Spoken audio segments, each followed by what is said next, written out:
Salve, salve galera, começando mais um vídeo nessa segunda-feira, dia 2 de março. Ontem teve jogo, né, Clássico Rei. Não consegui fazer o pós-jogo ontem. Mas é o seguinte, vamos tentar fazer aqui uma leitura rápida sobre o jogo, né. Uma escalação até um pouco parecida com o que eu tinha falado, né. Só que eu não imaginei que o Carpini iria só com um atacante, no caso do Luiz Fernando, e o Pochettino sendo esse segundo homem de frente, né. Eu acho que para aquilo que o Fortaleza se propôs, o Fortaleza entregou, foi bem, né? O Fortaleza entrou para dominar o meio campo, o Fortaleza entrou para não perder a segunda bola, o Fortaleza entrou para não deixar o Ceará jogar nas costas dele, e o Fortaleza durante muito tempo era o protagonista da partida. O Fortaleza, mesmo sem atacantes, mesmo com um time teoricamente mais retrancado, o Fortaleza foi que teve as melhores ações, pelo menos de imposição, empurrando a zaga do Ceará para trás. Mas aí falta um pouco de qualidade, né? A gente entende isso. O Fortaleza tentou, o Carpini tentou, de acordo com o que ele tinha em mão, montar essa estratégia. E a gente entende assim, deu certo até certo ponto. Mas aí o Luiz Fernando não pode perder aquele gol de cara com o goleiro, ainda no primeiro tempo. O Fortaleza teve momentos que chegava na linha de fundo para cruzar o Mailton e não tinha ninguém na área, porque a quantidade de pessoas no ataque eram menores do que as do Ceará, então o Ceará sempre tinha 3 zagueiros lá. Então o Fortaleza tentava jogar a bola na área, era 5 do Ceará contra 2 do Fortaleza, então o Fortaleza sempre estava em minoria nessas situações de transição de ataque. Então o Fortaleza realmente jogava por uma bola, e principalmente por uma bola parada, né? Teve uma cabeçada, acho que do Gasal no primeiro tempo ainda, e, assim, cabeçada que não que levou perigo, mas que conseguiu subir sozinho, né? Também teve uma do próprio Luizão, né? O antigo Luiz Otávio do Ceará, que agora é Luizão, também subiu por muitas vezes sozinho, aí conseguiu cabecear, mas não foi uma cabeçada com muita força, então o Breno conseguiu fazer a defesa tranquilamente. E aí, uma coisa que eu vou pular para a parte final, né? Eu não entendi o Carpini não ter entrado com o Vitinho, né? Entendo que o Vitinho não é um jogador de recomposição. Eu entendo que naquele momento o Fortaleza estava muito mais preocupado em não levar o gol do que fazer, talvez. Eu acho que na cabeça do Carpini o empate seria bom, né? Talvez.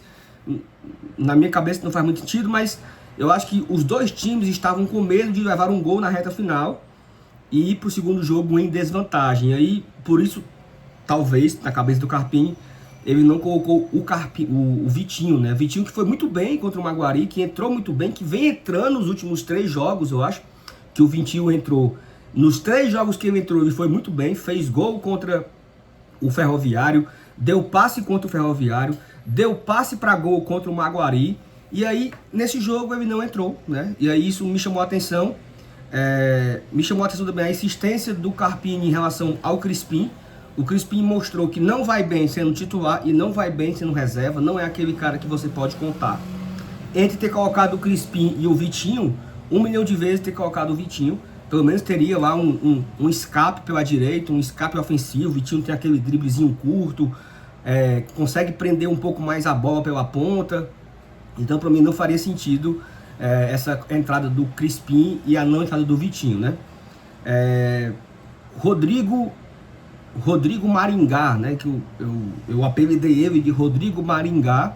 Não era um apelido pejorativo, era um apelido do time que ele estava vindo. E aí a galera começou a chamar ele de Rodrigo Merendá, né? E aí ele foi muito bem, né? Ele entrou bem contra o Maringá, contra o Maguari. E ele foi muito bem ontem contra o Ceará, né? Titular. Eu acho que o Rodrigo calou a minha boca, assim, né? Pelo jogo de ontem. Não que ele calou a minha boca pra sempre, mas assim, quando saiu a escalação, me veio um receio, Rodrigo. Mas ao longo da partida, entendi por que ele foi o titular, né? Porque ele tem a força ofensiva, ele tem a força aérea, ele consegue vencer as bolas por cima, ele é um cara que dá uma boa contenção. Não se pode esperar que o Rodrigo seja o volante construtor, né? Não se pode esperar que o Rodrigo receba a bola no meio campo, levante a cabeça e dê uma virada de jogo, como um dia já tivemos aqui no Fortaleza, Caio Alexandre, Até o próprio Zé Everson, algumas vezes, tinha essa qualidade em alguns momentos. Como já tivemos o Correa, anos atrás, né? Aqueles volantes que jogavam na classe e tal. O Rodrigo não é esse cara. O Rodrigo é um destruidor. O Rodrigo não é um construtor. O Rodrigo destrói jogadas. E pela sua força, pela sua imposição, pela sua altura, fez muito sentido ele entrar ontem contra o Ceará.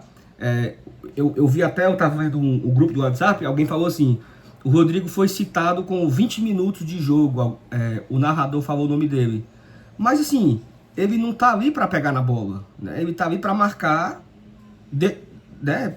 Impedir que o cara receba a bola e quando o cara chegar ele dá uma porrada para tomar a bola. Então, eu acho que o Rodrigo talvez foi um dos melhores jogadores do Fortaleza, tá? Assim, se você vai discordar aí, já peço desculpas se você discordou, mas para aquilo que se espera do Rodrigo, e acho que aquilo que o Carpini esperava dele, ele cumpriu com a sua função completamente. E aí, mais uma vez, o Carpini coloca o Lucas Emanuel como um 9, já tinha colocado no jogo anterior, colocou ontem de novo, e ele fez o gol da possível vitória, né?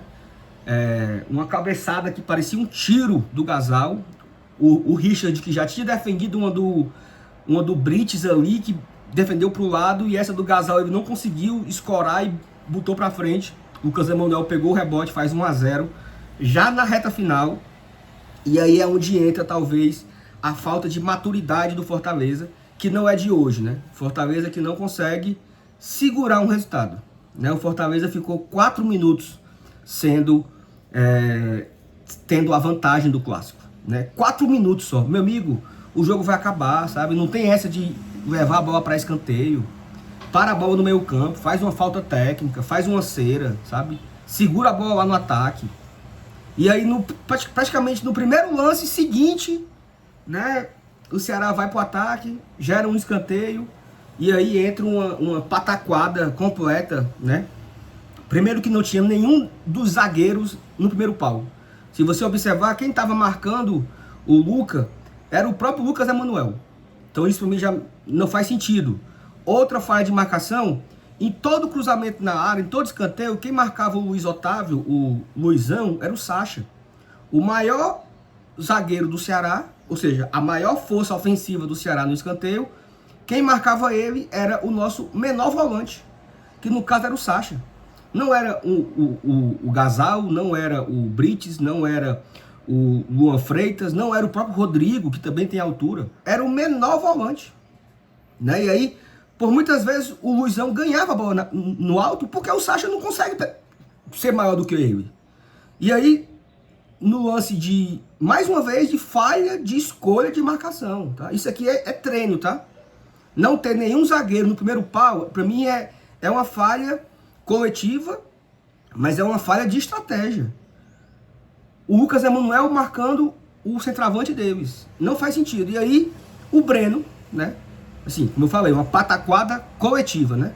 O Breno, esperando a bola no meio da área, sai e o gol ficou aberto. Ou seja, o Breno achava que a bola ia para o meio, a zaga estava marcando no segundo pau, deixaram o primeiro pau livre para o Lucas não teve nenhum trabalho, assim, ele praticamente escorou para trás, né? E aí o gol estava aberto, porque o nosso goleiro não estava no gol, né? E aí, uma falha de não saber segurar a bola no meio campo, uma falha na escolha da marcação, uma falha do nosso goleiro, e assim, uma sequência de erros que deu ao Ceará um empate e tira do Fortaleza a vantagem do segundo jogo, né? Então, assim, são detalhes que mudam a trajetória de um campeonato. O Fortaleza poderia ter vencido ontem, poderia ter terminado esse tabu, poderia estar indo para o segundo jogo com a vantagem do empate. E aí, por um pequeno detalhe, ou por um grande detalhe, o Fortaleza não vai ter nenhuma coisa nem outra, né? Então, mas é isso, vamos para o segundo jogo. Essa foi a minha análise geral do clássico. Acho que no geral, Fortaleza foi bem para aquilo que se propôs, mas poderíamos ter ido mais, poderíamos ter ido além, né? No mais é isso, tá bom? Deixa o like, se inscreva aqui no canal, compartilha esse vídeo nos seus grupos do WhatsApp. Eu sei que tá saindo bem tarde aqui o pós-jogo, né? Mas foi a hora que deu para fazer. Caso tenhamos mais notícias boas ou ruins ao longo do dia, eu trarei por aqui também, tá bom? Abraço a todo mundo, até a próxima, tchau, tchau.